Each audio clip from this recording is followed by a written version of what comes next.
Hello, everybody. This is Farhan Jamil from Saif Trainings, Pakistan. So today it's the third session of the Meet the Trainer. We are going to be in conversation with Binish Rehan. She teaches IELTS. She teaches communication skills. She's also an instructor for spoken English. She also teaches English at O levels in different renowned institutions in Pakistan. The purpose of making this video is just to answer those common questions. Like whenever the candidates or like if there is anyone who wants to appear in IELTS exam, or if he or she wants to take the spoken English classes, so what they do, they usually request that we want to meet the instructor. And whenever they meet with the instructor, they ask few basic questions. And the purpose of making this video is just to answer those questions. So let's talk to Binish Rehan and let's see what are her answers for that. How are you, Binish Rehan? Hello Farhan, how are you? I'm good. You tell? I'm doing great, Alhamdulillah. Okay, so as I said earlier, that we are going to ask you few questions. These are from the candidates, participants who want to take the classes. I just request you to answer those questions and share your opinion about those statements. So the first All right. question that I have also asked from Sir Suleiman Ansari as well, that is, students usually say that why is it important to take admission for online classes or might be for physical in-campus classes? Why do we take admissions while we can watch the YouTube videos? All the instructions are available there. For instance, if they are going to appear in IELTS, so reading, writing, listening, speaking, all the modules, the instructions are available there. So why shall we take admissions into your classes? What's your opinion about that? Yes, thank you Farhan. That's a very good question and a very valid one. Hmm. Something of major concern for the IELTS participants. Actually, the one word that I use for this kind of question is the feel. It's Hmm. the feel of the environment, of the atmosphere, that is very important for learning. Hmm. If a child who doesn't go to school and opts only for online learning, do you think that would be more comprehensive and that would be more effective, or going face to face or taking the classes directly with the one-to-one sessions with a tutor, that is better? So of Hmm. course the video option, and of course all these different resources are there. There is an abundance of such resources out there online. But taking an instant feedback from your supervisor, that is very important. And the feel of it, having the feel that now I'm in the campus and now I'm into the class, that is altogether a different experience. Hmm. So this is what I really believe in, that makes a real difference. Yeah, that's good.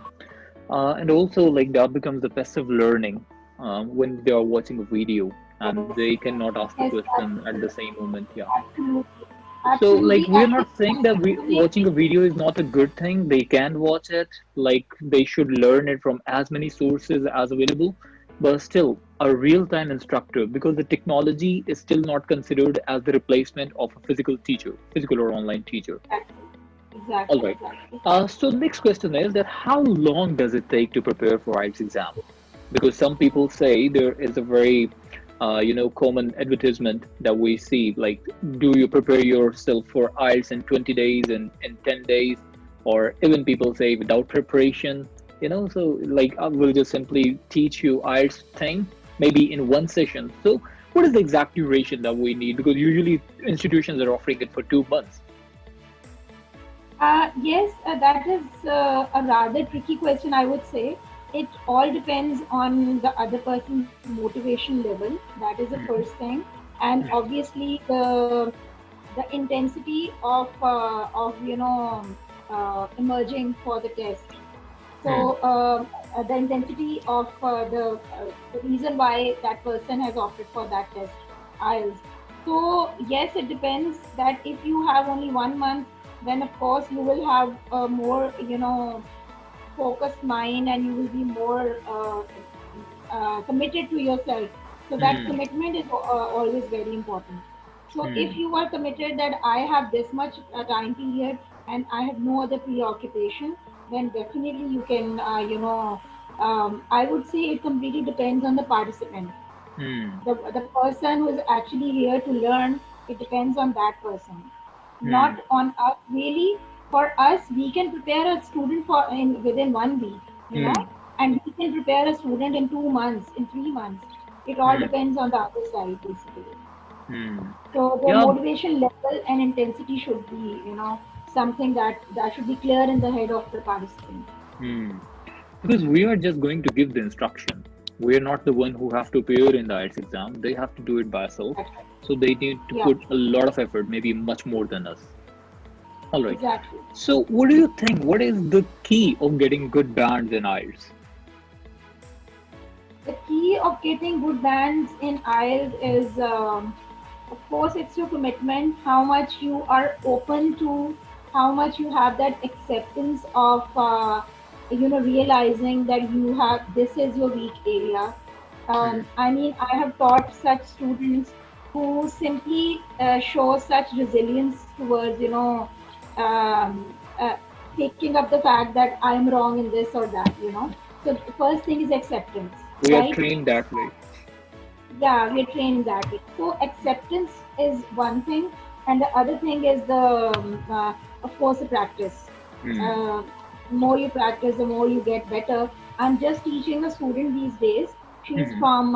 She's from Abu Dhabi, All right. and I I'm amazed to see her performance. The very Hmm. first day when she joined me, she has just taken around 8 sessions with me, out All of right. which 5 sessions are that of writing. All And right. in the very first session, I would say she was at band 4 level. Hmm. And now, when I check her assignments, she's a working lady and she All right. doesn't have that much time to practice so much. Now she's at band 7 or 7.5 level. Hmm. So, That's great. of course, it's reciprocal. It's my effort and it's her effort as well. But I Hmm. would say it's more of the effort of the participant Yeah. instead of the supervisor or the trainer. So she Hmm. was open towards accepting her mistakes, and she was open towards the fact that whatever feedback I was giving her, she was taking it positively, right? Hmm. That is why she has shown this horrendous improvement. All right. So In that answer is also pushing me to jump toward the next question, which is, what is your method of teaching, and how come you well, are different than other instructors? well, my method of teaching is, I would say, Um, it's a little different from others. I won't. I don't know it's a good method or not, but I first of all assess my student, and I assess the comfort level of my student. At Hmm. what point that person is comfortable, I check the mood of the person and Hmm. how rigid or how flexible that person is. Hmm. Right. That is my very first strategy. For this, I always take a diagnostic test, and That's maybe the great. other trainers also have the same mode of assessing, but Hmm. this is my way. And another thing is, of course, I believe a lot in speaking. When Hmm. for example, when I start off with a writing session of any trainee, I always I just start a random topic, and I Hmm. started with chit chat, common chit chat. Hmm. And while doing so, I introduce a lot of new words to that person. I mean, Hmm. it's not like this that this is a new word, please learn it. You should add more to your vocabulary. Through only that chit chat, I add around 3 to 4 new words to that person's word Hmm. bank every Hmm. session, right? And and I encourage that person to develop your own dictionary, their own Hmm. personal dictionary. And then I move on to brainstorming the ideas, and I jot down the ideas and I share Hmm. the screen if it is an online session. Whereas if it is a physical one, then of course the responses are taken on the board, and when that whole mindset is developed, then that person is in a much better position Hmm. to Hmm. create or recreate his or her own ideas. That is my Hmm. main methodology. I would say it's brainstorming. Hmm. Brainstorming is a very common word these days, and I would say a very overrated word. But Hmm. brainstorming doesn't bring you to this position of learning a lot of new words. So my Yeah. main strategy is adding more to vocabulary, Brainstorming can and also make you uh, and stranded, also, scattered. and yeah, and also um, one very important thing is teaching your student how to organize their thoughts. In Mm, our society, I would say generally our students do not have that temperament of organizing their thoughts. I mm, remember when I started off as a student, I had a lot of ideas. Whenever I used to get a topic, I was bombarded with ideas, mm, but I didn't know how to filter them. I didn't know how to mm, organize them in paragraphs. You know, this is mm, another. And the third thing is the use of linking words. That mm, is, I always tell my students in the very first session that linking words is the soul of writing. mm. Okay, for IELTS, especially, you need cohesion in your writing, in your expression, and that coherence can never be achieved without the use of linking words. Mm. So these are three things that I adhere to mainly. But of course, there are other things, adding idioms, Mm. focusing more on formal language, not using the informal words and such Mm. things. It's so true. Even I also believe in this that the difference between the beginner's writing and advanced writing is also those linking words, those conjunctions. For instance, I usually give this example that when a kid starts writing, so he says, I have many friends, but my best friend is Ali, full stop. And then he Hmm. lives in my neighborhood, full stop. His mother loves me, full stop.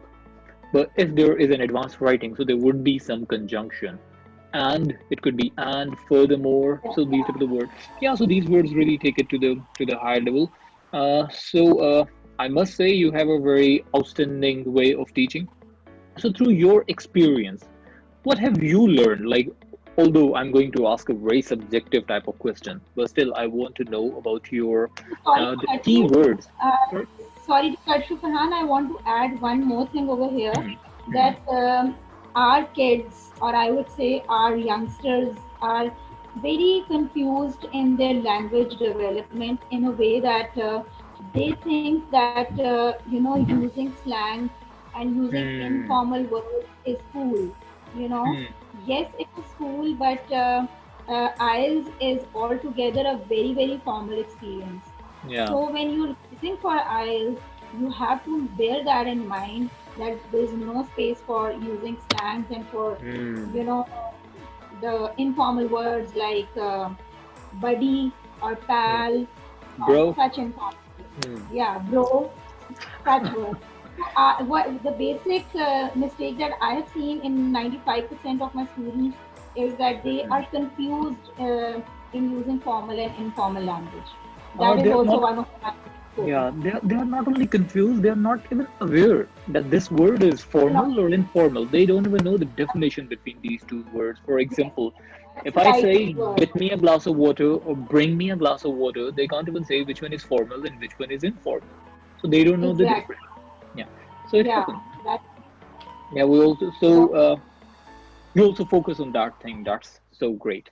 Okay, so I wanted to ask you what I was saying that I'm asking you a very subjective question, but still you can give those key points which are going to help to the viewer and to the listener. That what are the do's and don'ts for IELTS exam when it comes to the um, preparation specifically? okay. You mean to say that a few things that they should do and a few that they shouldn't do, Yeah, right?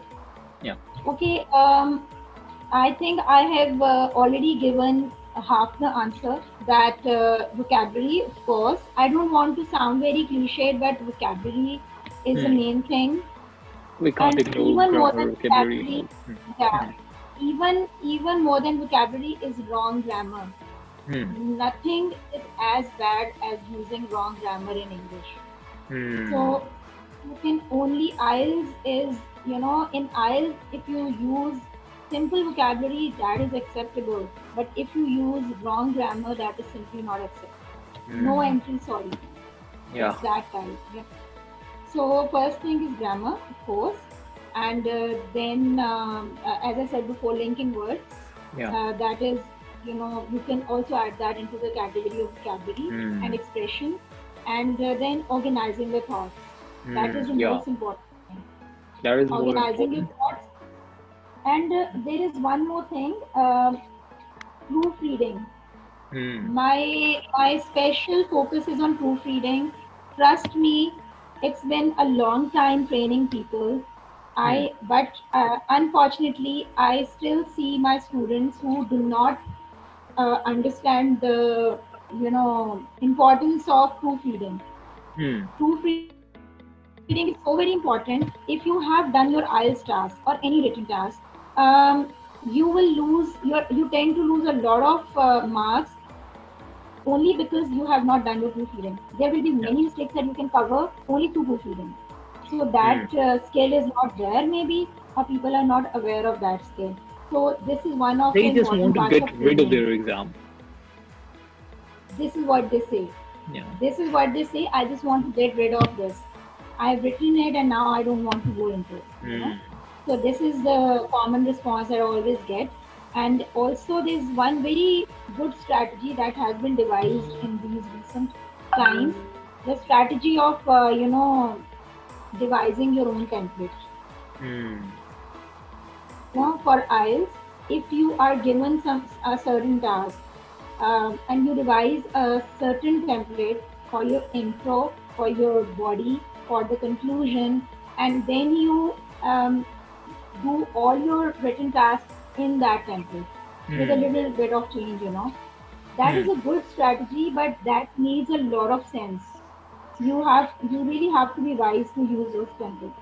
Now, Hmm. what happens is that I've seen some institutes who have formed their whole books of templates and they sell them off to their students, right?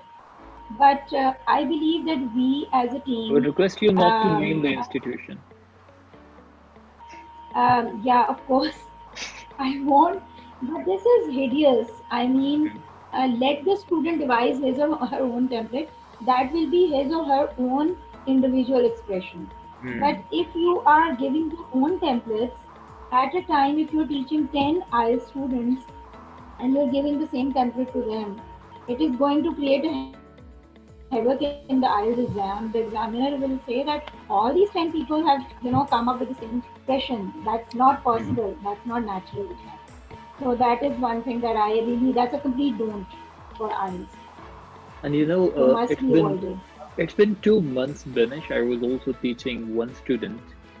I'm not going to name her as well. I gave her a writing task, and she sent me the very next day.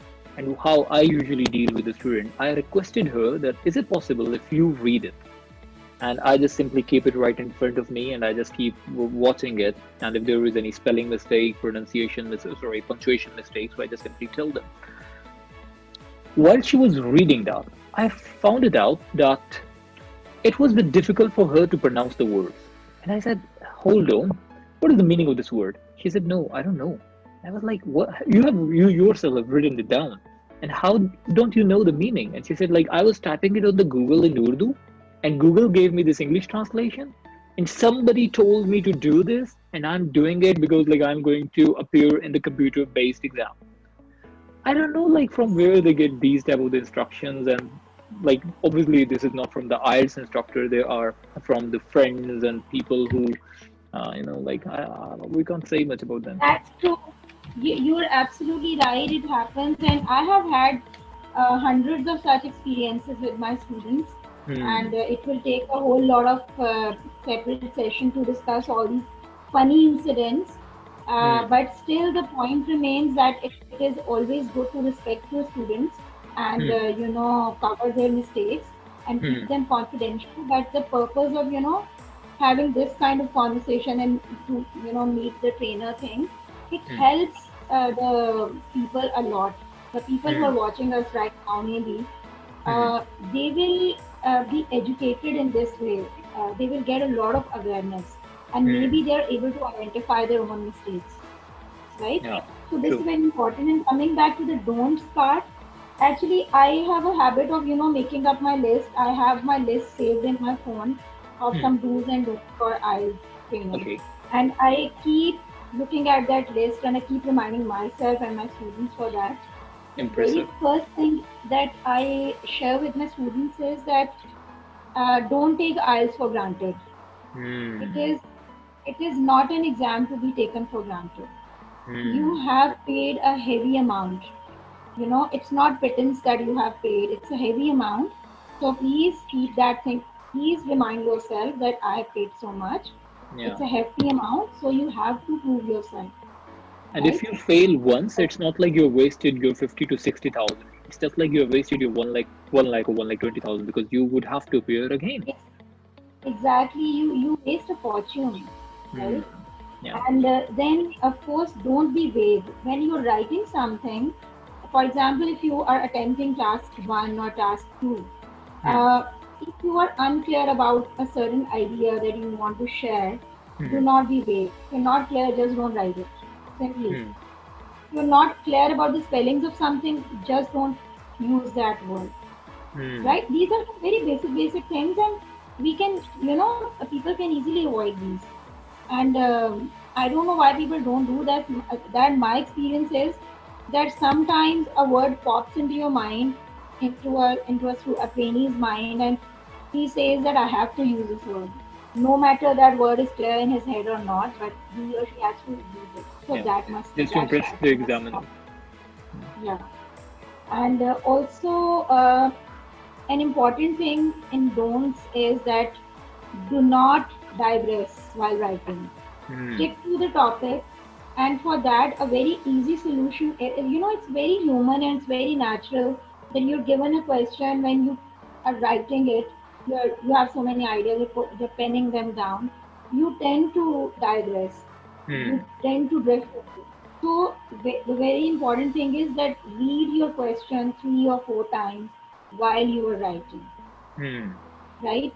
So reading that question again and again while you're writing will make you stick to your topic, right? Hmm. So digressing from your topic is a complete don't, Yeah.